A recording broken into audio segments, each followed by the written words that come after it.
Reci mi taksi nisi čekala puno, da se čekao taksi. Rekao, nemoj, molim te, ovo mi je bitno, rekao, nemoj moj slučaj da čekam. Bio je tamo.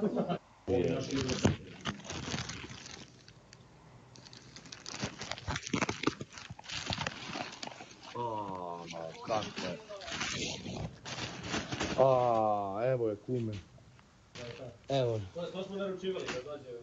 Zajebavaju, ali nas ne zajebavaju opet. Plastika, samo pare da se broje, to mi je naučan fantastika kada vidim vas dvoje. Nastane problematika, ubrzo taj svoje, jer u kući puno.